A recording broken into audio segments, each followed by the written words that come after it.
안녕하십니까. 지금부터 2022년 대한민국 녹색건축대전 시상 및 작품 발표회를 진행하겠습니다. 저는 오늘 녹색건축대전 시상식의 진행을 맡은 한국건설기술연구원 녹색건축센터의 서성모입니다. 우선 바쁘신 와중에도 이 자리에 참석해 주신 여러분께 진심으로 감사 말씀드립니다. 대한민국 녹색건축대전은 녹색건축의 실현이 절실히 요구되는 시점에서 다양한 정책을 추진하는 것과 병행하여 국민의 생활 속에서 녹색건축에 대한 성과를 공감할 수 있는 계기를 마련하기 위한 건축문화 행사입니다. 올해로 11회를 맞는 대한민국 녹색건축대전은 2012년 국가건축정책위원회의 주최로 시작되었고 2019년부터 국토교통부 주최, 한국건설기술연구원 주관으로 시상을 진행하고 있습니다. 또한 올해부터는 준공건축물뿐만 아니라 건축물 운영 부분과 녹색건축에 대한 아이디어 공모로 확대하여 준비하였습니다. 그럼 지금부터 2022년 대한민국 녹색건축대전 시상식을 시작하겠습니다. 국민 의례 및 애국가 제창은 생략하도록 하겠습니다. 본격적인 시상식 진행에 앞서 금일 자리를 빛내주시기 위하여 참석해 주신 내빈 여러분을 소개하겠습니다. 먼저 녹색건축인증 운영위원장이신 한국건설기술연구원의 죄송합니다. 다시 말씀드리겠습니다. 먼저 건축공간연구원의 이영범 원장님께서 참석해 주셨습니다.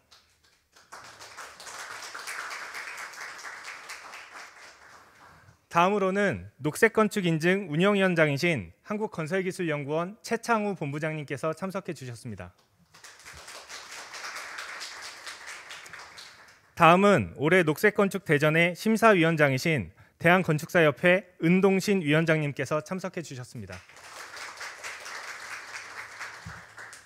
이외에도 오늘 많은 내빈 여러분께서 참석하셨으나 시간 관계상 모두 호명해 드리지 못하는 점 양해 부탁드립니다. 이것으로 간단한 개회선언과 내빈 소개를 마치고 녹색건축인증 운영위원장님의 인사 말씀이 있겠습니다. 그럼 박수로 모시겠습니다. 네.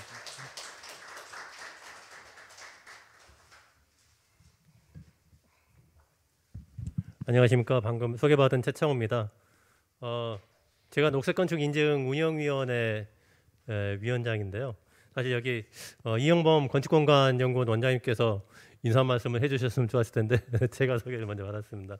예, 녹색건축대전이 아까 사회자가 설명했듯이 2012년도에 국가건축정책위원회에서 처음 시작을 했어요. 그때 제 기억엔 노무현 정부 때인데 국가건축정책위원회를 만들고 녹색건축을 좀 진작하기 위해서 시작을 했었는데 이제 제도가 운영이 되면서 그게 자연스럽게 국토교통부로 넘어왔습니다. 그래서 저희가 재작년부터 이 제도를 운영하고 있는데 사실 이제 저희 연구원은 건설기술연구원이어서 이제 엔지니어링 좀 베이스고 이제 또 녹색건축대전은 또 설계나 계획 베이스로 운영이 되고 있어서 저희가 또 그걸 다 포괄할 수 있도록 열심히 노력은 하고 있습니다. 그래도 오늘 여러 상들을 이제 시상하고 또 작품에 대한 설명도 듣게 될 텐데 이러한 작품들을 통해서 우리나라 녹색건축이 또 한 단계 발전될 수 있는 그런 기회가 됐으면 좋겠습니다. 예, 이렇게 많은 자리 참석해 주셔서 감사합니다.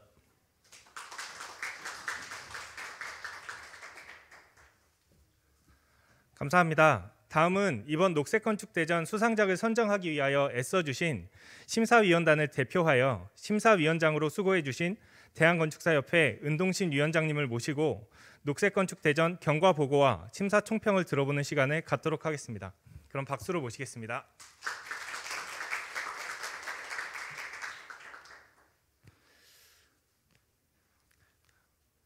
안녕하십니까. 반갑습니다. 2022년 대한민국 녹색건축대전 심사위원장 은동신입니다. 먼저 오늘 대한민국 녹색건축대전의 시상식에 바쁘신데도 불구하고 참석해 주신 네 외빈과 모든 수상자에게 깊은 감사를 드리며 경과보고와 심사총평을 말씀드리겠습니다. 2012년부터 시행된 녹색건축 문화행사인 대한민국 녹색건축대전은 모든 녹색건축 관계자가 참여하는 행사로 이제는 발전이 되었습니다.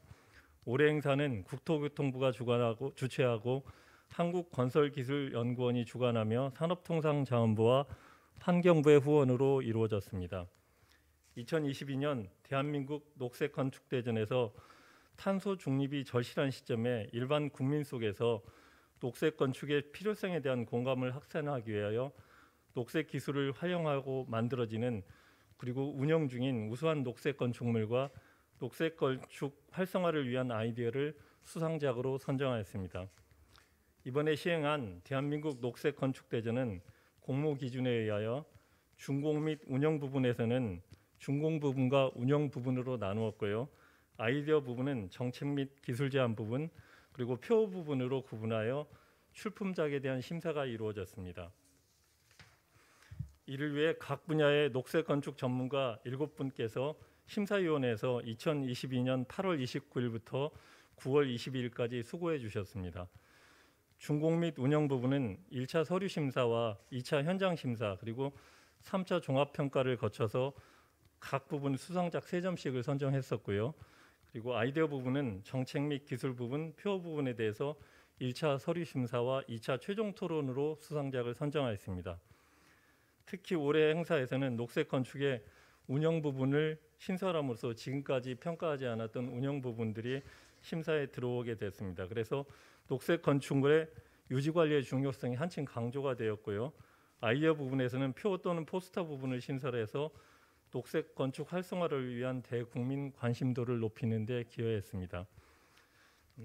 먼저 그 녹색 건축 준공 부분은 저희가 이제 디자인 기술성, 혁신성, 시장성을 평가하여 세종 충남대학교 병원이 국토교통부 장관상, 그리고 크리스탈 스퀘어가 환경부 장관상, 스플릿 성수를 한국건설기술연구원장상으로 선정하였습니다.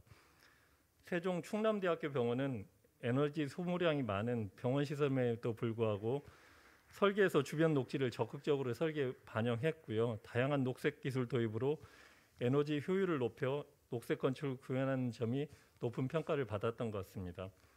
크리스탈 스퀘어는 녹지 환경 조성이 굉장히 열악한 도심의 건축물이었는데요. 효율성 있는 녹색 건축으로 이걸 극복한 완성도가 높은 민간의 녹색 건축물입니다. 스플릿 성수는 지하철 지상 역사와에 인접한 건축적인 완성도가 매우 높은 민간 건축물입니다. 여기에는 패시브와 액티브를 비롯한 여러 녹색 기술이 반영되었습니다. 올해 신설된 녹색 건축 운영 부분은 이제 지금 공고일 기준으로 해서 5년 이상 운영된 건축물을 대상으로 효율성, 파급성, 디자인, 기술성을 평가하여 서울 에너지 드림센터가 국토교통부 장관상, 한국환경산업기술원이 산업통상부 자원상, 그리고 오토웨이 타워를 한국건설기술연구원장상으로 선정하였습니다. 서울 에너지 드림센터는 지속적인 녹색 기술의 개선과 효율성 향상을 위한 노력들이 돋보였고요. 이것은 녹색 건축 확산을 위한 저희들이 홍보 가치가 매우 뛰어난 전시형의 건물로 저희들이 평가했습니다. 한국환경산업기술원은 기존 건물을 리모델링해서 이제 환경 부하를 줄였고요. 그리고 운영 기간 동안 녹색 기술 개선으로 재인증을 취득해서 에너지 제로 빌딩을 위해서 열심히 노력하고 있는 좋은 상징적인 녹색 건축물입니다. 오토웨이 타워는 미국 그린 리모델링 위원회에서 이제 운영 단계에 리드 플래티넘 등급을 받은 기능적으로는 우수한 완성도가 높은 건물이었습니다. 그러나 운영상 일부 이제 보완이 필요한 점이 있어서 운영 단계 평가인 점을 감안해서 세 번째 상인 한국건설기술연구원장상으로 선정했습니다. 또한 아이디어 부분에 대한 심사위원들의 평가 결과 녹색 건축의 정책 및 기술 부분에서는 그린 리모델링 녹색 인증 활성화 방안, 그리고 이제 표 부분에서는 하나의 실천 녹색 건축이 지구를 살린다는 제목을 가진 표어가 공모기관의 주관 공모기관인 한국건설기술연구원장상을 받았습니다. 그린 리모델링 녹색 인증 활성화 방안은 그린 리모델링 사업에 관련해서 녹색 건축 인증 항목이 에너지에 치중되어 있는 부분들을 개선해야겠다는 것들을 제안하고요. 그리고 인센티브 제시 등으로 이제 대국민의 눈높이에 맞다는 점이 상의 그 결정이 되게 된 배경입니다. 그 외에도 이제 정책 및 기술 부분과 표 부분들에서 우수한 상들이 2점, 4점씩 이제 선정하는 그런 과정을 거쳤습니다. 최근 포스트 코로나 시대에 세계적인 경기 침체 우려 확산 등과 함께 글로벌의 불확실성이 고조되고 기후 위기가 곧바로 닥칠 저희 현실이 되어 있는 것들이 지금 맞이한 현실입니다. 우리가 당면한 이러한 위기 극복을 위한 해법 중에 하나인 탄소 중립은 녹색 건축 구현을 위한 우리 노력을 통해서 아마 이루어진다고 저희 심사하는 과정에서 많은 얘기가 있었습니다. 앞으로 대한민국 녹색 건축 대전이 녹색 건축 행사에 그치지 않고 녹색 기술의 개발을 촉진하고 녹색 건축을 일반 국민 속으로 확산시켜 탄소 중립에 대한 정책 목표 실현과 더불어서 쾌적한 생활 환경을 주도하는 중심적인 역할을 담당했으면 좋겠다는 생각으로 심사를 마쳤습니다. 끝으로 본 행사의 성공적인 개최를 위해 도움을 주신 많은 분들과 공정한 심사를 해주신 심사위원분들께 깊은 감사를 드립니다. 다시 한번 영광의 수상자 여러분께 진심으로 축하드리며 참석자 여러분들께서도 수상자에게 많은 격려 부탁드립니다. 감사합니다.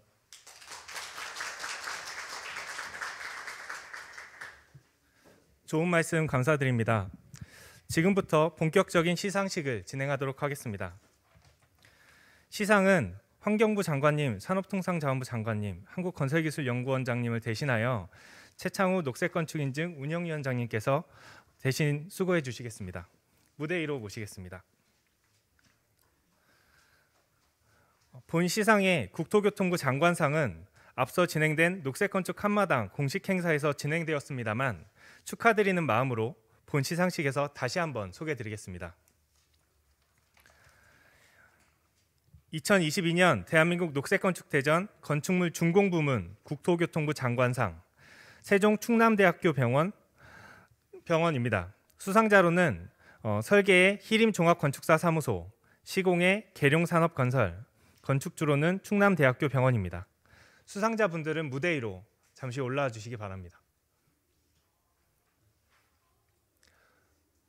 예, 축하를 받으셔서 지금 잠시 자리를 비우신 것 같습니다. 이따가 저희 네.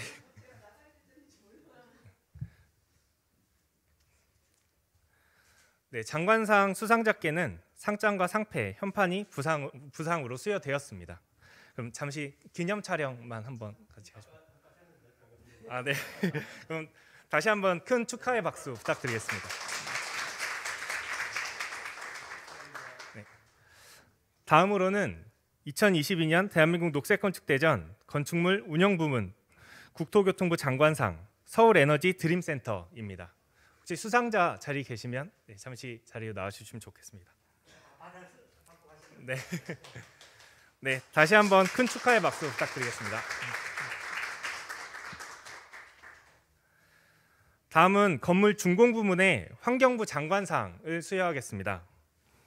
건물 준공 부문 환경부 장관상 크리스탈 스퀘어 수상자께서는 모두 무대 위로 올라와 주시기 바랍니다. 무대 앞으로 가세요.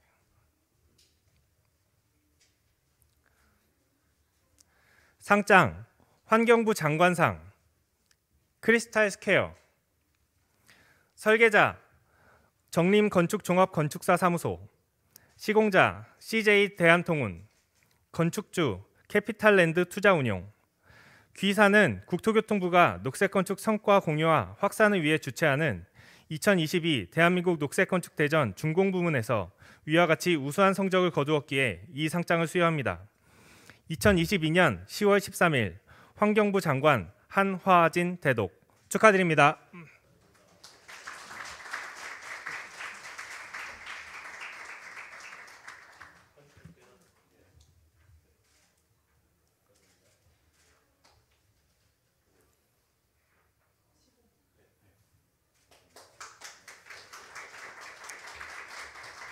기념 촬영 하시겠습니다.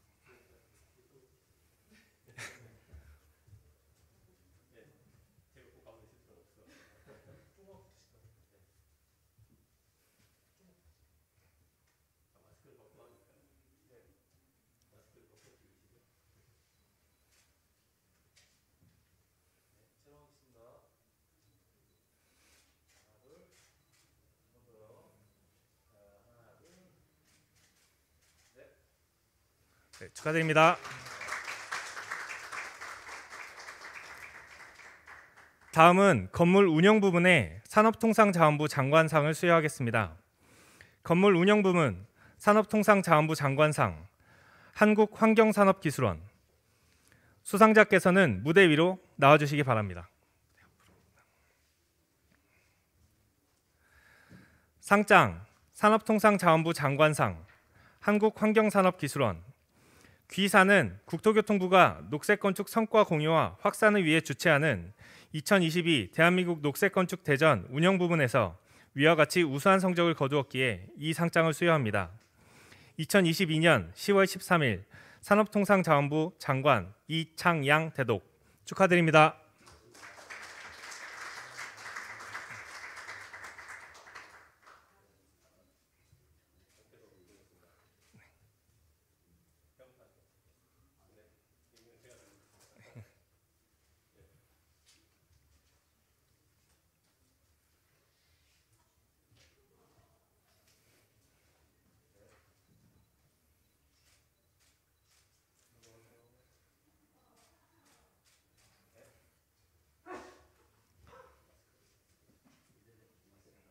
축하드립니다. 다음은 건물 준공과 운영 부문의 주관기관인 한국건설기술연구원 원장상을 수여하겠습니다. 주관기관장 상에도 상장과 상패, 현판이 수여됩니다. 2022 대한민국 녹색건축대전 건물 준공 부문 한국건설기술연구원 원장상 스탈릿 성수 수상자께서는 무대 앞으로 나와주시기 바랍니다.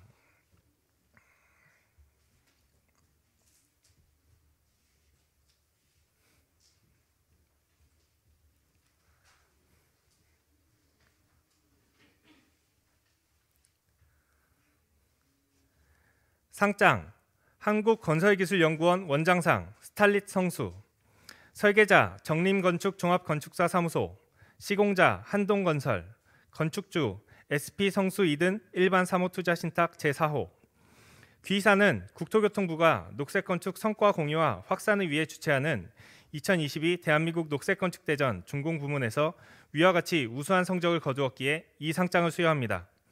2022년 10월 13일 한국건설기술연구원 원장 김병석 대독 축하드립니다.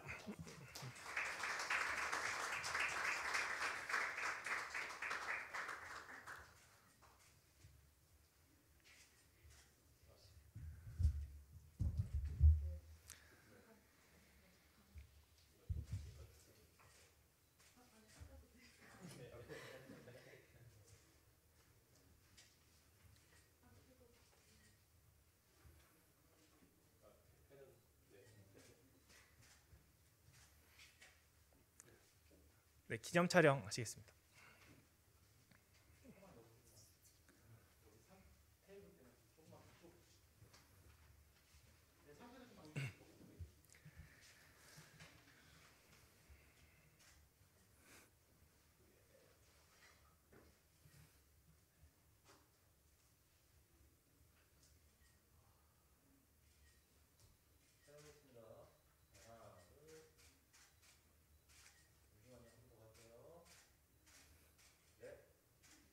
네, 축하드립니다.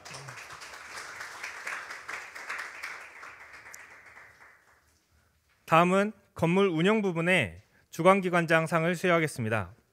건물 운영 부문 한국건설기술연구원 원장상 오토웨이 타워 수상자께서는 무대 앞으로 나와주시기 바랍니다.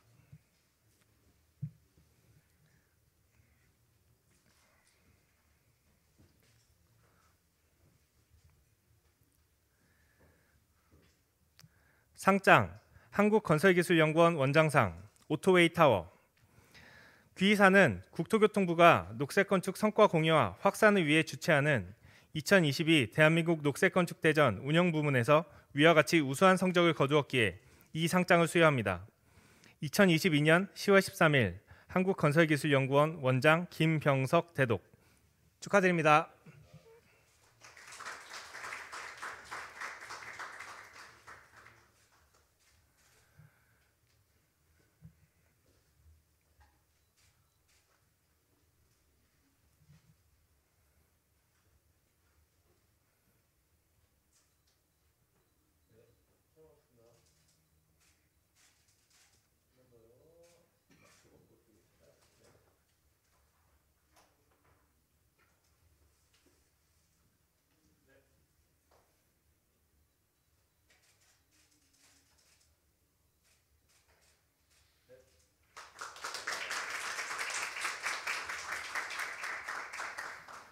다음으로는 대한민국 녹색건축대전 아이디어 부문 시상을 하겠습니다.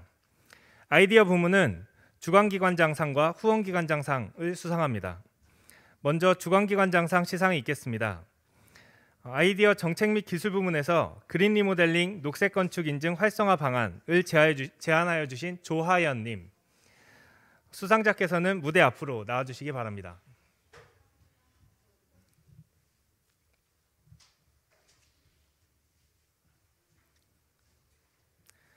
상장 한국건설기술연구원 원장상 조하연.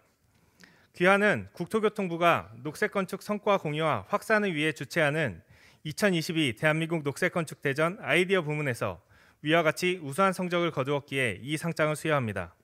2022년 10월 13일 한국건설기술연구원 원장 김병석 대독.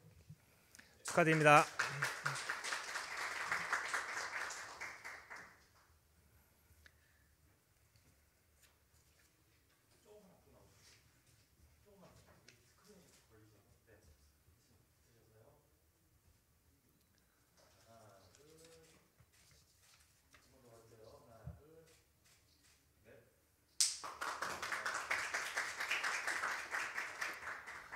다음으로는 후원기관장상 중 대한건축사협회 회장상을 수여하도록 하겠습니다.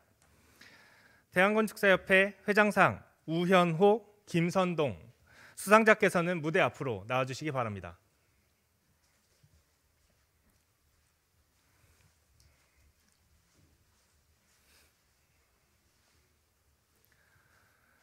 상장 대한건축사협회 회장상 수상자 우현호. 귀하는 국토교통부가 녹색건축 성과 공유와 확산을 위해 주최하는 2022 대한민국 녹색건축대전 아이디어 부문에서 위와 같이 우수한 성적을 거두었기에 이 상장을 수여합니다. 2022년 10월 13일 대한건축사협회 회장 석정훈 대독. 축하드립니다.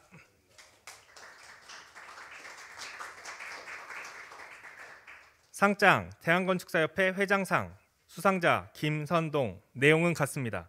2022년 10월 13일 대한건축사협회 회장 석정훈 대독. 축하드립니다.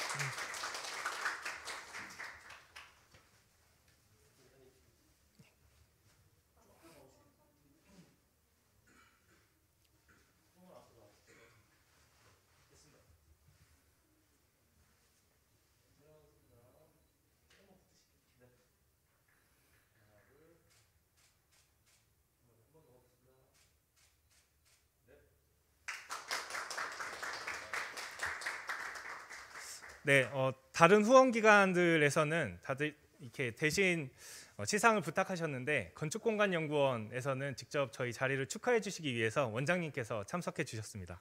네, 이영범 원장님을 자리로 모시겠습니다.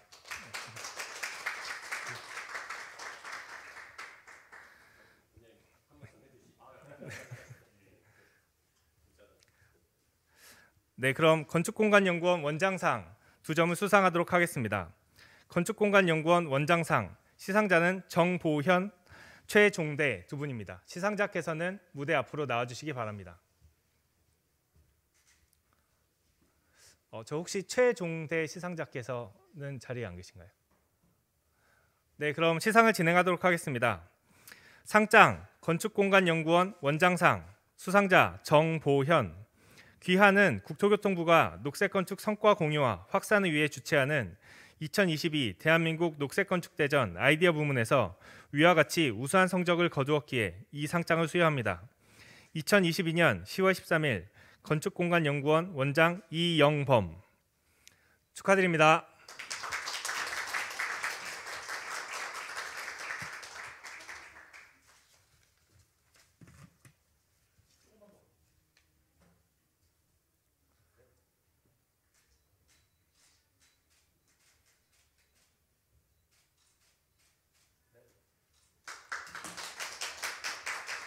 네, 감사합니다.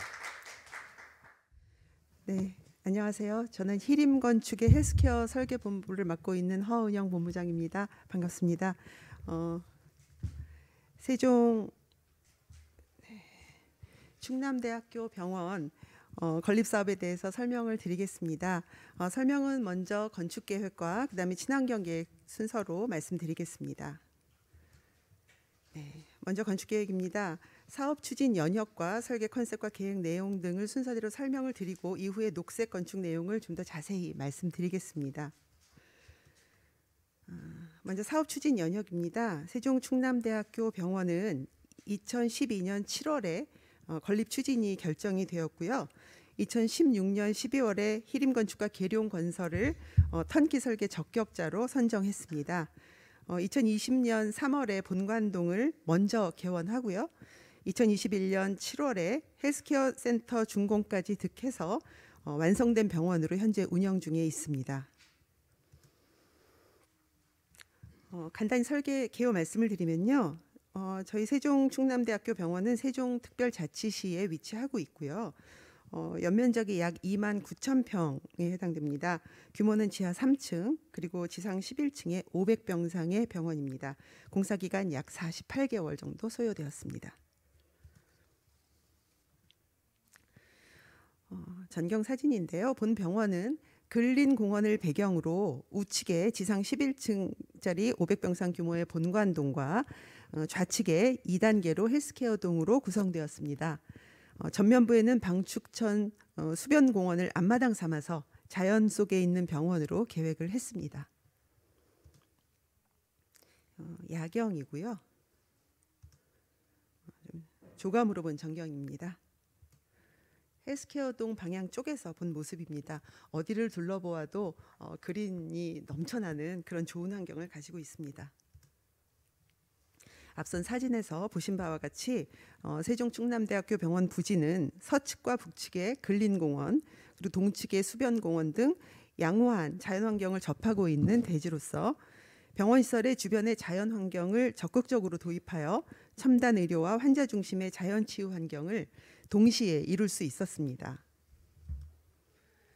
힐링 비스타 첨단 의료와 자연치유의 새로운 비전을 컨셉으로 주변 자연 환경에 순응하고 지역 주민에게 친근한 의료 공간을 제공하는 세종시엘 메디컬 랜드마크가 되도록 계획했습니다. 전체 병실에서 24시간 360도 자연 조망이 가능한 치유병원으로 BF 인증, 녹색 건축 인증, 에너지 효율 등급 인증 등 친환경 계획을 적극 도입한 저에너지, 저탄소 녹색 병원입니다.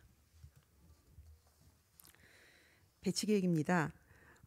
병원의 장래 확장을 고려해서 단계별로 개발이 가능하도록 마스터 플랜을 계획하고 현재 2단계까지 개발이 완료되어 운영되고 있으며 미래 수요 변화에 따라 3단계 증축을 대비하고 있습니다. 3단계는 기존 본관과 연계하여 북측으로 수평 증축이 가능하도록 공지를 확보해 두었습니다. 병동은 병실 환경에 유리한 남향에 배치하면서 동시에 주변 지역에서의 인지에 유리하도록 계획했습니다. 동선 계획입니다. 기능적으로는 사용자별로 구분된 신속하고 편리한 동선으로 계획하고요.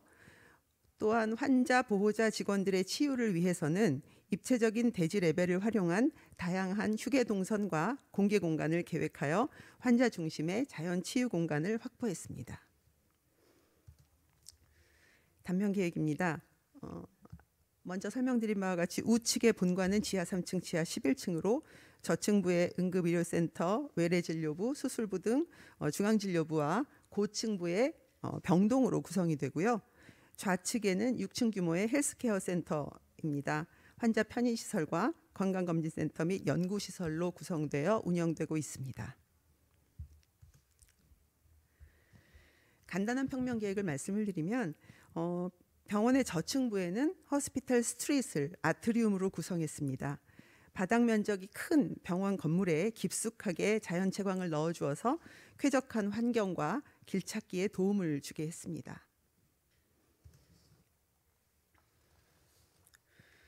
병동 계획입니다. 5층부터 10층까지 위치한 병동의 병실과 또 환자 휴게 공간인 데이룸, 면회 공간인 중앙 휴게실 계획에서는 자연 한가운데 있는 병원의 환경을 만끽할 수 있습니다.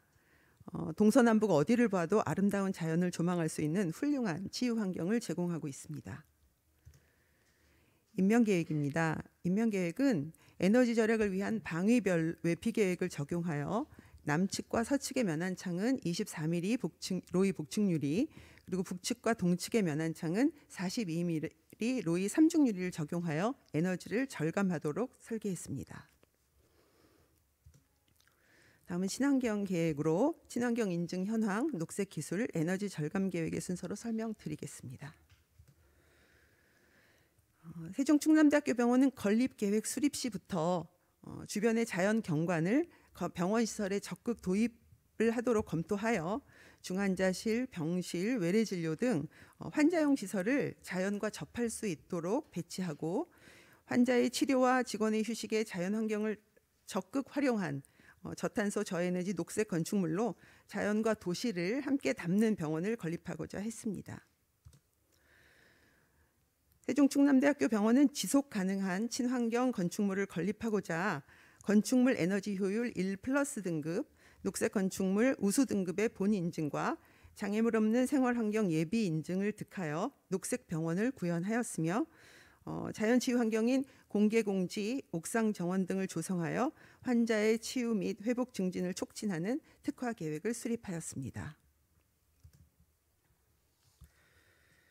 공공기관의 에너지 절약 계획의 EPI 기준인 74점보다 높은 97.77점을 반영하여 에너지 효율 1+ 등급 본인증을 득하였고 육생 비오톱, 자연지반 확보, 그리고 친환경 인증 자재 사용 등을 기준 이상 확보하여 녹색 건축 우수 등급 본인증을 득하여 친환경 저에너지 건축물로 건립했습니다. 다음은 녹색 기술 계획입니다. 태양광 발전 시스템은 255.15kW 설치하여 사용 중이고 지열 발전 시스템은 5022kW를 설치하여 헬스케어 동 전체의 냉난방에 사용 중입니다. 연료전지 20kW는 LPG를 사용하여 운영 중이므로 연료전지에서 나오는 온수는 급탕에 사용하고 있습니다. 전체 사용 에너지의 22% 이상을 신재생 에너지로 적용하여 에너지를 절감하고 있습니다. 또한 빗물 재활용과 실시간 에너지 모니터링도 적용하여 효율적인 에너지 사용을 관리 중에 있으며 전체 건축물의 조명은 100% LED 조명으로 적용하였습니다. 최적의 에너지 성능 확보로 연간 에너지 절감을 위하여 42mm 로이 삼중 유리를 반영하여 단열 성능을 향상하고 커튼 월창 최소 반영으로 에너지 효율을 향상하고 아트리움 설치로 채광 성능을 향상하였으며 루프에 공원을 조성하여 일사 차단 및 열 손실을 최소화했습니다. 2020년 본관 개원 이후에 에너지 사용량을 검토한 결과 신재생 에너지 활용률이 증가하여 전년도 대비 2022년도 에너지 사용량이 평균 약 6.6%가 절감되는 것으로 확인되었습니다. 병원은 대표적으로 에너지 사용량이 많은 건물 타입이지만 설명드린 바와 같이 친환경 녹색 건축 계획으로 에너지와 환경 측면에서 좋은 효과를 얻고 있습니다. 이상으로 세종충남대병원의 친환경 설계 적용과 운영 현황을 설명드렸습니다. 감사합니다.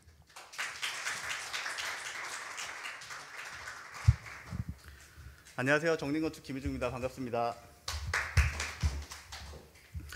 먼저 본 프로젝트에 대해서 이렇게 영광스러운 상을 좀 주시고 이렇게 귀한 자리를 초대해 주셔서 너무 감사드립니다.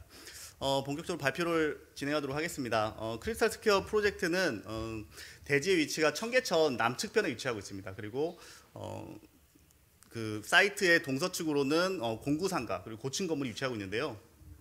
어찌 보면 도로의 가로 지역이 다소 그레이빛이 감도는 좀 어두운 지역에 위치하고 있습니다. 그래서 설계 초반부에 저희 프로젝트를 진행하면서 대외적으로는 가로를 좀 활성화하고 밝게 만드는 도시 환경을 개선하고자 하는 목적으로 프로젝트를 진행하게 되었습니다. 그러면서 다소 어두운 분위기에서 도로를 보도를 좀 더 확장하고 그 다음에 도로를 경관을 확대하는 그런 방향으로 프로젝트 진행하였고요. 친환경 계획에서 가장 큰 주안점은 바로 친환경 통합 설계 프로세스의 순차적인 적용이었습니다. 설계 초반 단계부터 디자인 팀과 그리고 친환경 기술팀이 원팀을 이뤄서 에너지 부하를 저감하기 위한 패시브 저감을 적용했고요. 그 다음에 기계 설비적인 측면에서 에너지를 절감할 수 있는 요소 기술을 찾았고 건물 디자인과 방해되지 않는 범위에서 신재 테크놀로지 적용함으로써 최종적으로는 친환경 설계 통합술을 완성한 그런 프로젝트를 할 수 있습니다. 그 과정을 본다고 하면 되게 단순해 볼 수 있지만은 건축 디자인을 친환경적으로 그 방법을 찾아가고 검증하는 단계에서 굉장히 많은 노력이 투입되었던 그런 프로젝트라고 할 수 있습니다. 그러면서 친환경 계획에서 또 하나의 포인트라고 한다면 인면 계획이라고 할 수 있을 것 같습니다.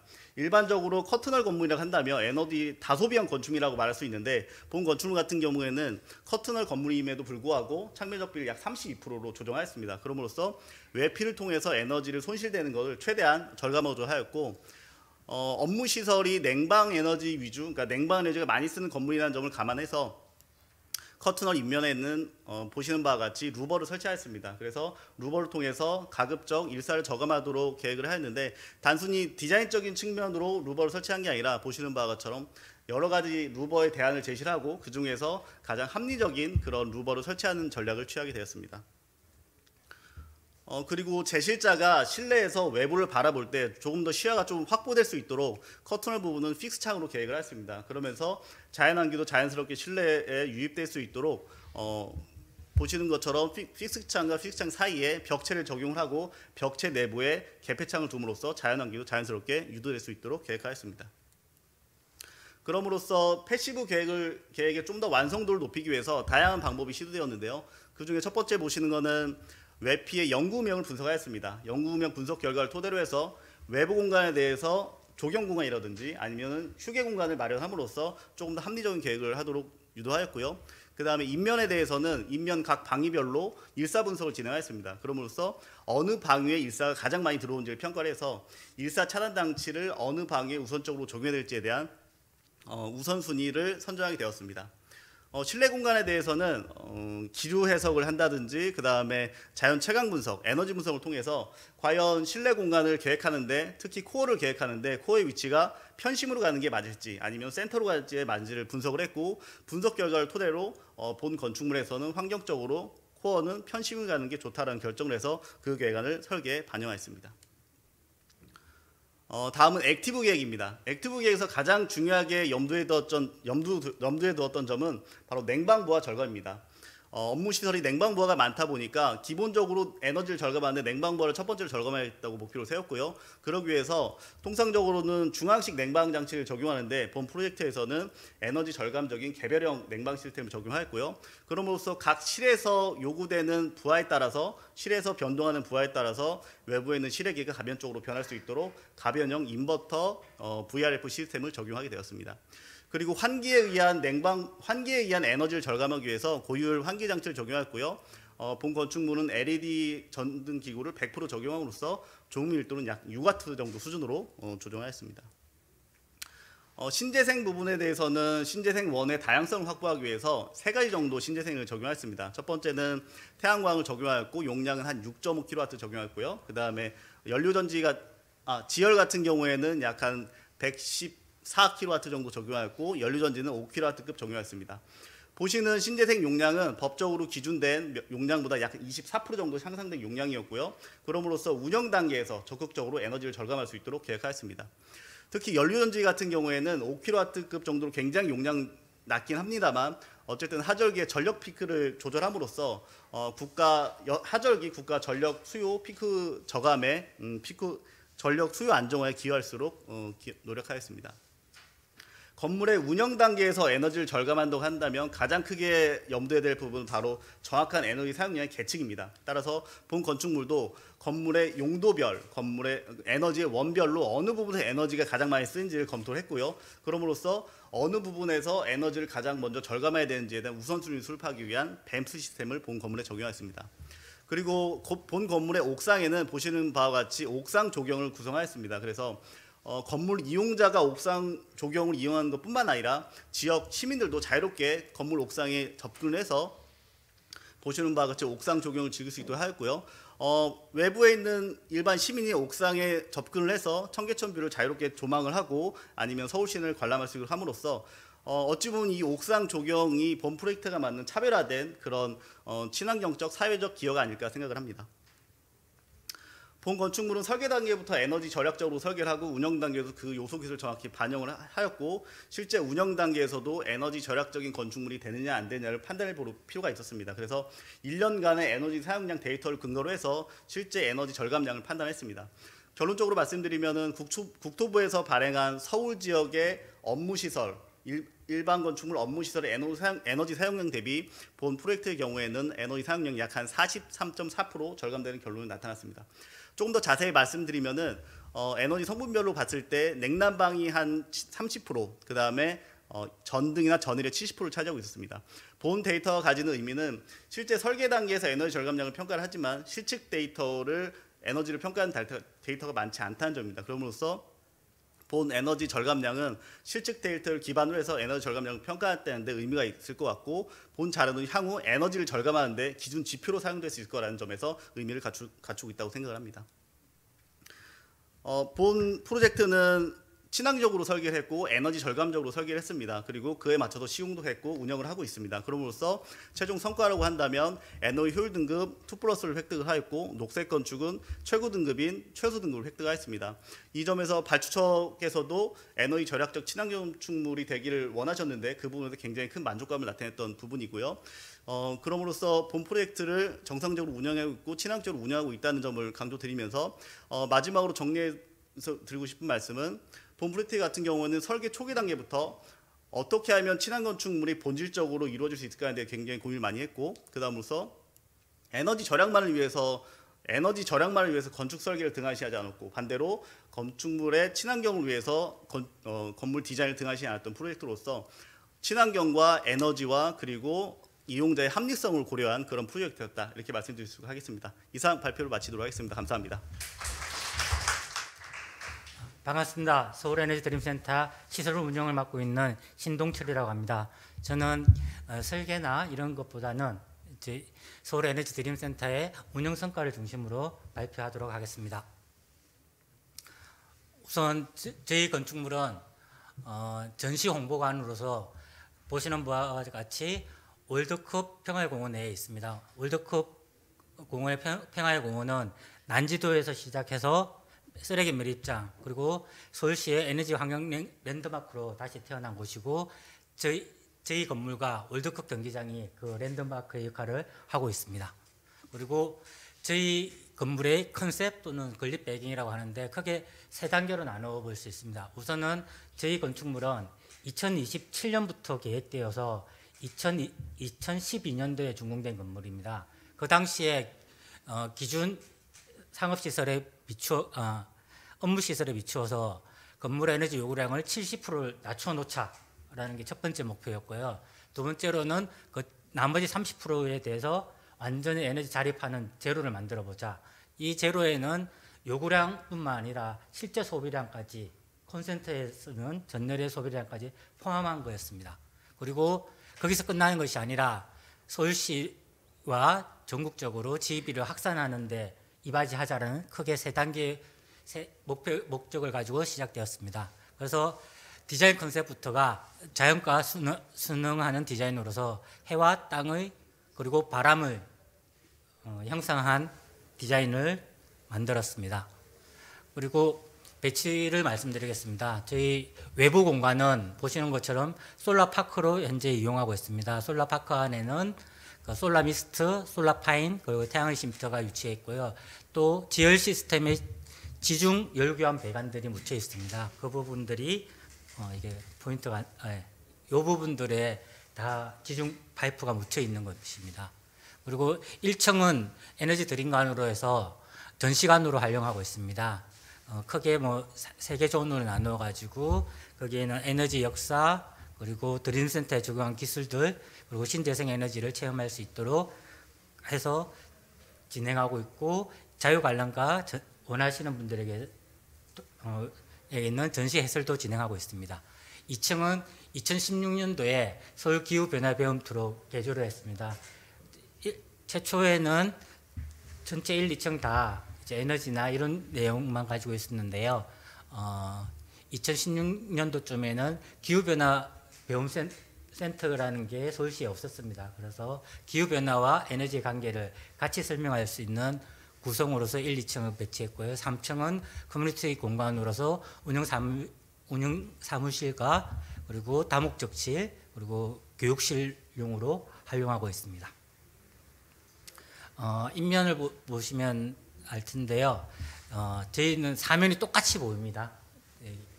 바람개 모양으로 정사각형을 비틀어 가지고 형상화했습니다. 녹색 기술 적응 기술과 도입 효과에 대해서 말씀드리겠습니다. 저희가 가장 특이한 부분은 벽체 자체가 경사져 있다는 사실입니다. 이 경사의 각도는 66도로서 하지에는 직사광선을 받지 않아서 냉방 부하를 줄이고 동지에는 그 낮은 태양 고도에서 직사광선을 받음으로 해서 난방 부하를 줄이는 이런 효과를 있고요. 기본적으로 패시브 요소로서 고성능 외피로 고단열, 고기밀, 그리고 고효율 창호, 그리고 외단열 공법을 적용하였습니다. 그리고 쿨링 시스템은 고효율 냉동기와 사용했고 약간 특이한 부분이 있는데요. 저 부분에서 이 부분을 보시면 그 저희가 지열 시스템이 있음에도 불구하고 냉방 때는 지열 시스템에 히트 펌프를 돌리지는 않습니다. 열교환기를 통해서 열교환기만 통해서 하고 그렇지만 최대 부하 많이 받는 거는 고효율 냉동기죠. 이 냉동기에서 1, 2, 3층의 냉방을 주로 하지만 이 열교환기를 통해서 TAB 시스템으로 해서 바닥 냉방도 하고 있습니다. 난방과 급탕은 일반적인 지열을 이용해서 지중 열교환 배관을 통해서 히트펌프 그리고 버프 탱크 그리고 각 AHU라든지 콤팩트라든지 급탕으로 바로 사용하고 있습니다. 그리고 또 한 가지 특징적인 부분 중에 하나가요. 환기 시스템인데 저희 환기 시스템은 페어레소 장치가 있을 뿐 아니라 계절별로 모드를 달리 이용해서 아주 작은 양의 예를 들면 혹서기에는 굳이 CO2 용도가 확보된다고 하면은 외기를 안 하고 실내 환기만을 통해서 그 열교환을 아예 하지 않아서 난방 부하를 줄이거나 또는 간절기 동안은 그 열교환기를 통하지 않는 모드를 함으로써 요 펌프의 부하도 줄이는 아주 사소한 부분까지 아주 작은 부분까지 신경 쓴 부분이 있고요. 또 하나는 단열 냉각이라고 해서 열교환하는데 공기에 직접적으로 물을 닿지는 않지만 나가는 공기에 배관 쪽에다가 물을 흘려보내서 그 온도를 낮춰서 그 냉방 부하를 더 줄이는 한 단계 더 줄이는 이런 방식을 취하고 있습니다. 그리고 자연 채광이나 자동 조명 제어 시스템 그리고 외부 전동 블라인드가 설치되어 있습니다. 그리고 태양광 발전량은 272kW이고 지열 시스템은 171kW 정도가 되어 있습니다. 그리고 물론 이것도 저희가 기술별 도입 효과라고 하는데요. 건물이 준공 즈음해서 다 하고 나서 저희가 동적 시뮬레이션을 돌려가지고 어느 최소한 필요한 부분을 확보하고 거기에 맞춰서 요 272와 171kW를 맞춘 것입니다. 그리고 뱀스를 설치했는데요. 좀 특이한 부분은 저희가 2012년 당시부터 제어 시스템인 스카다가 있었습니다. 이 스카다를 통해서 30초 간격으로 건물 에너지 데이터베이스를 구축하고 있었고요. 그런데 2018년도에 저희가 EMS를 ESS를 하면서 같이 EMS도 같이 시스템을 갖추어 가지고 뱀스 시스템을 갖추게 되었습니다. 그리고 2019년도에는 이게 UI를 개선했는데요. 저희가 서울시 건물, 공공건물입니다. 공공건물인데 UI 개선이 좀 의미가 크다고 판단되는 부분인데 저희가 뱀스를 관리자만 보는 거나 엔지니어만 보는 것이 아니라 운영자들 그리고 사용자들이 같이 봄으로 해서 간신도가 훨씬 높아진다는 거죠. 그래서 그분들이 보기 편하게 이렇게 UI 리게슨하는 것은 아주 굉장히 의미 있는, 뱀스 쪽에서도 앞으로도 계속 유지하거나 발전시켜야 될 부분들이 아닌가라고 느낄 정도로 효과가 있었습니다. 그리고 2018년도에 ESS를 300kW 정도 해서 운영을 하고 있는데 실제로는 지금은 운영을 못하고 있습니다. 이유는 아시겠지만 저희가 실내에 있기 때문에 안전상의 문제로 사용을 안 하고 있고 외부로 이전해서 사용할 계획을 잡고 있습니다. 그리고 기타로 해서 에너지 사용량 분석인데요. 여기에 있는 도표들은 저희가 건물에 매년 발간하는 서울에너지드림센터 최적화 운영 보고서에 있는 내용들입니다. 그래서 어떻게 분석하느냐, 당연히 소비량 생산량을 월별로 이렇게 하고 있습니다. 나아가서 시기별로 연도별로 이렇게 비교해서 어디가 튀는 건지, 왜 튀면 왜 튀는지, 장비 설비들이 문제인 건지, 아니면 운영이 잘못된 건지, 아니면 기상 조건이 다른 건지, 이런 것들을 비교하면서 분석하고 있습니다. 그리고 당연히 장비별로도 하고 있습니다. 이 장비별로 하고 그 장비도 연도별로 해서 장비들의 노후화라든지 어떤 부분을 개선해야 되는지들을 분석하고 있습니다. 그리고 총전량, 수전량도 당연히 이제 비교하고 있고, 수전량이나 총전량도 일별뿐만 아니라 시간별로 30초 간격 데이터로 해가지고 유의미한 자료들을 뽑기 위해서 세부적으로 분석하고 있습니다. 이런 분석은 저희가 할 수 있었던 게 그 2012년부터 있었던 스카다라는 제어 시스템인데, 여기에 있는 데이터를 EMS라는 게 해서 저희는 뱀스로 운영하고 있습니다. 그리고 클리마 체크라고 해서 뱀스만 가지고는 주요 설비들의 운영 데이터를 파악하기는 되게 힘듭니다. 그래서 그 냉동기라든지 히트펌프라든지 아주 중요하고 에너지를 많이 소비하는 것들에 대해서는 운영 데이터, 얘들이 얼마나 에너지를 쓰는 것뿐만 아니라 어떻게 운영되고 있는지, 그리고 그 상태들이 어떤지들도 같이 모니터링하고 있습니다. 또 하나 모니터링하는 거는 2018년도부터 조금씩 개선하고 있는데 바로 실내 공기질입니다. 저희가 실내 공기질을 하면서 당연히 CO2라든지 온도, 습도는 하고 있는데요. 그 외에 미세먼지라든지 라돈이라든지 이런 실내 공기질 관리법에 의해서 필요한 공공시설에 필요한 공기질을 모니터링하고 있습니다. 옆에 있는 것들은 이 모니터링 시스템의 시험 성적서들입니다. 여기가 저희가 하고 있는 그 노력들입니다.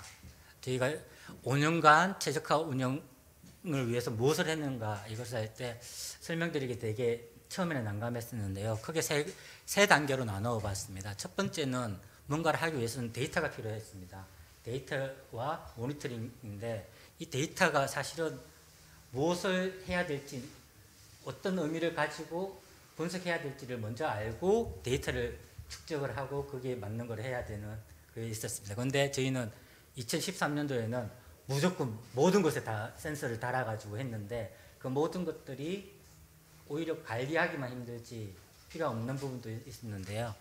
어쨌든 데이터 구축, 데이터베이스 구축이 제일 중요했습니다. 두 번째로는 이 데이터베이스를 잘 볼 수 있는 에너지 관리 시스템, 모니터링 시스템, 혼자 엔지니어들만 보는 게 아니라 관리자도 보고, 다른 우리뿐만 아니라 다른 기술자, 외부 기술자들한테도 보여줘서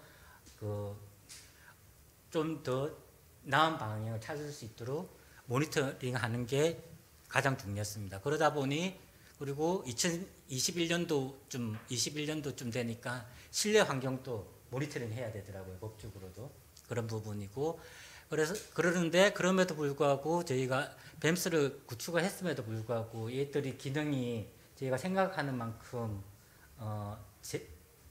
예측을 잘해주거나 제어를 잘해주거나 모니터링을 잘해주거나 그러지는 않더라고요. 그래서 뱀스도 저희 중소규모에 맞는, 그리고 제로에너지 건물에 맞는 뱀스도 고도화해야 되겠다는 과제를 가지고 2021년부터 3년간 목표로 고도화하는 것들을 하기 위해서 올해 서버를 확대했습니다. 두 번째 단계는 모니터링 한다고 끝나면 안 되겠죠. 건물 에너지 성능을 진단을 하고 개선 방안을 찾아야 됩니다. 가장 많이 잘 알고 계셨던 거는 LED 조명 교체인 거죠. 저희가 2012년도에 하다 보니 전체가 LED는 아니었습니다. 그래서 2018년도에 와 2019년에 거쳐서 전체를 LED로 했고요. 그리고 2017년도에 외부 브라인드를 설치되어 있었습니다. 그런데 이거를 효율적으로 운영을 안 하고 있었던 거죠. 그래서 제어 시스템을 개발해서 그 타임 스케줄을 걸거나 아니면 센서를 통해서 이 외부 브라인드를 더 활용도를 높여서 건물 에너지 효율을 높이는 거죠. 성능을 높이는 거죠.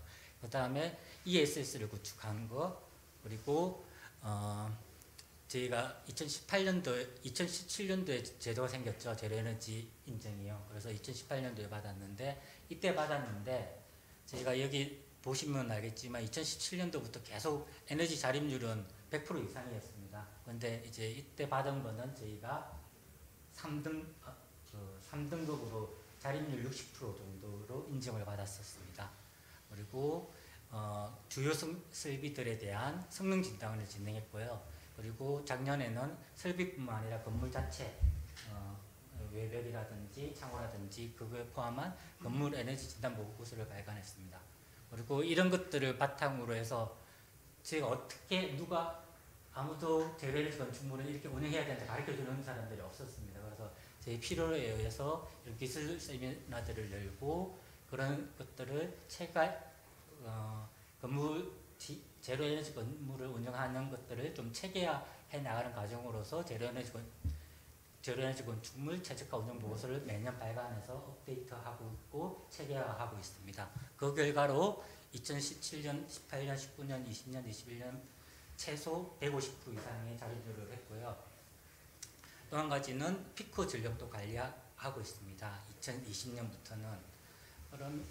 그리고 크게 보면 제로에너지 인식 확산 사업도 해서 기관 방문자들에게 제로에너지 건축물을 만들기 위해서 이렇게 만들고 운영할 때는 이렇게 하는 게 좋겠습니다라고 컨설팅도 하고 있는데요. 마지막으로 저희가 아주 단순한 것일 수도 있는데, 그러면 GB로 운영할 때 목표가 자립률이냐 뭐냐, 이거 좀 더 구체화했을 때 제 경험으로 말씀드리자면 이 부분인 것 같습니다. 바로 이 부분. 한전의 수전율을 낮추는 것.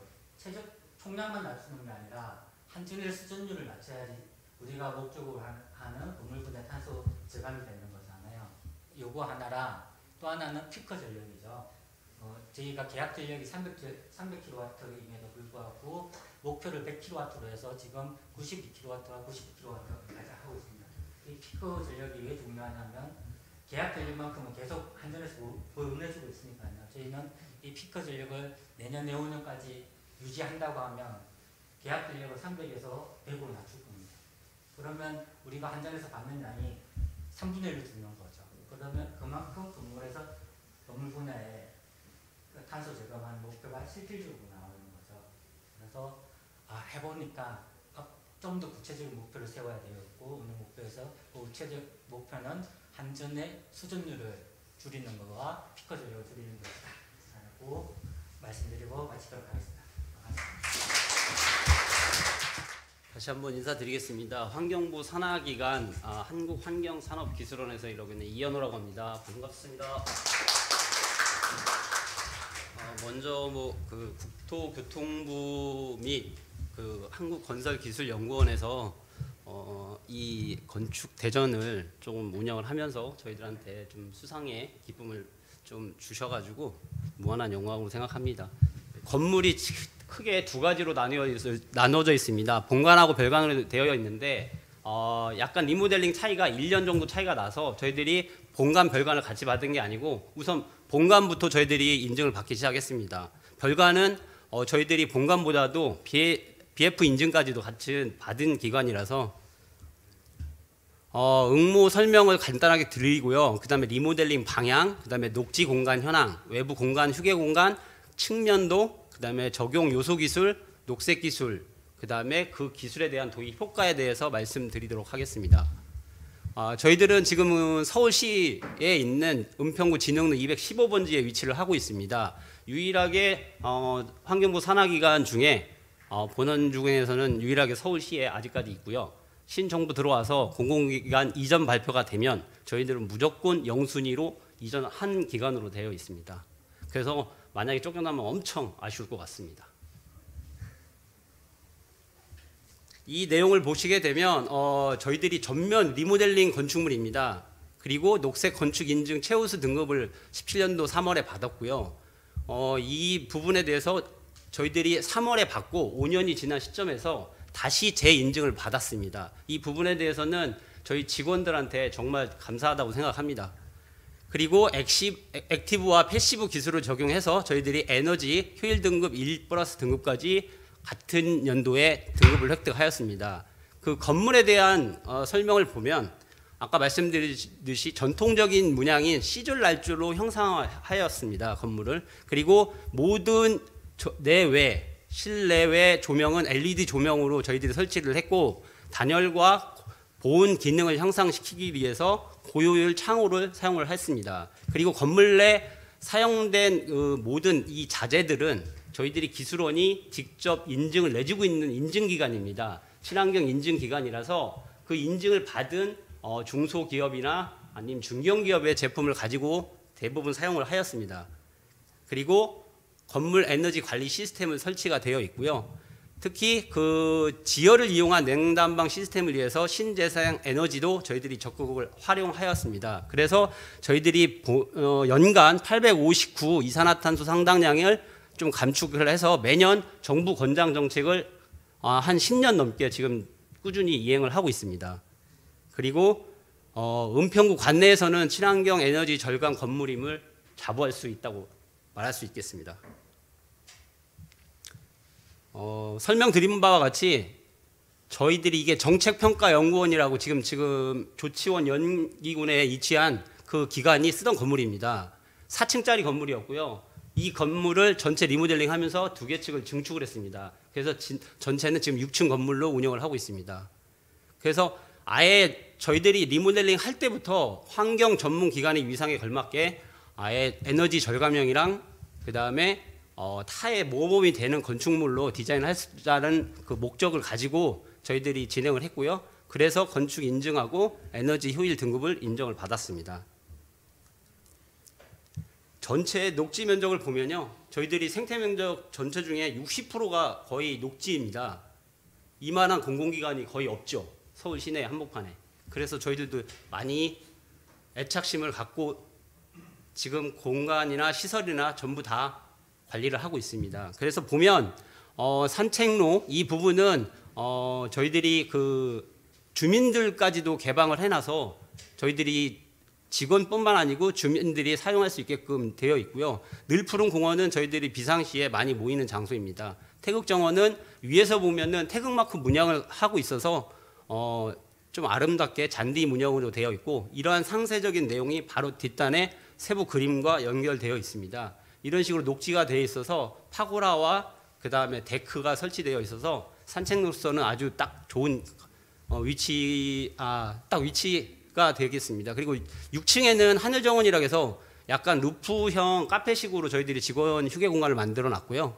그 다음에 아까 말했던 그 태극 문양의 휴게 공간입니다. 태극정원이라고 해서. 그리고 이 부분은 저희들이 좀 자랑하는 게 서울시하고 은평구하고 저희 기술원하고 협업을 해서 저희 청사 내에 버스 정류장을 아예 만들어서 국민들한테 좀 제공을 하고 있습니다. 거기에 맞게 쉬면서 좀 꽃을 보면서 마음의 정화를 시키려고 준비를 해놨습니다. 전체 6층 건물이라고 했지만 지하 1층과 지상 6층 건물로 전체 배치도가 이렇게 되어 있습니다. 각 층별로 말씀드리면 지하에는 전산실하고 청사관제센터라고 하는 시스템 관제 시스템이 있고 그 다음에 저희들이 말하는 기계실, 전기실, 발전기실, 저수조가 대부분 지하에 있고 직원들 헬스를 건강을 위해서 헬스장을 준비해놨는데 이 부분은 상시적으로 저희들이 업그레이드를 하고 있습니다. 그리고 1층에는 직원들이 상시적으로 독서나 업무를 하면서 좀 쉴 수 있게 독서 공간하고 쉬는 공간을 합쳐서 북포레스트를 저희들이 만들어 놨고요. 거기에는 뭐 좀 담화를 나눌 수 있는 공간, 차를 마실 수 있는 공간, 좀 잠을 잘 수 있는 공간 다 복합적으로 저희들이 만들어 놨습니다. 그리고 1층에 카페를 운영해서 직원들이 언제든지 내려와서 민원인들과 대화도 하고 직원들끼리 소통할 수 있는 장소를 마련하였습니다. 1층 같은 경우는 들어오면 천장 고도 높이가 엄청 높습니다. 그래서 되게 개방감 있는 밝은 톤으로 저희들이 위치를 했고요. 그리고 민원인들이 왔을 때 기술원이 뭐 하는 곳인지 한눈에 보일 수 있게끔 아예 그 저희들이 전시관 홍보관을 준비를 해놨습니다. 그리고 저희 직원들이 회의를 할 수 있는 원장님 모시고 매월 회의를 할 수 있는 222석의 대강당이 준비되어 있고요. 공용 공간은 사무실은 대부분 이런 형태로 또 동일합니다. 그리고 각 층마다 탕비실을 마련해 놨고요. 그리고 소미팅을 할 수 있는 회의실이 되어 있고, 그다음에 휴게 공간은 매 층마다 다 준비하고 있습니다. 그리고 중회의실과 대회의실이 있는데 이 부분은 전 직원들이 이용할 수 있게끔 항상시 개방을 해놓은 상태고, 1층에는 전자평가장이라고 해서 저희들이 수기로 평가를 하지 않고 전자평가장의 시스템이 아예 구축되어 있습니다. 그래서 6개 평가장이 1층에서 설치되어 있습니다. 그리고 저희들이 요수 기술 현황을 보면 뭐 패시브, 액티브, 신재생, 교통 크게 이렇게 나누어져 있는데, 아까 말씀드렸듯이 단열재, 기밀성능 창호는 패시브 기술이고, 조명기기, 환기장치, 열원기기는 액티브 기술, 그리고 태양광과 지열은 신재생 에너지, 교통, 그린카는 자동차. 저희들이 뭐 전기자동차와 지금 인천 같은 경우는 수소차도 지금 한 대 저희들이 지금 구입을 하는 상태입니다. 그리고 기타 대기전력으로는 저희들이 자체적으로 타임 스위치를 설치를 했고요. 대기전력 차단 시스템도 적용을 해서 운영을 하고 있습니다. 지금 저희 청사 안에 리모델링을 하면서 한 100여 종류에 대한 제품이 들어가 있는데, 이 제품 전부 다가 저희들이 인증을 내준 친환경 제품입니다.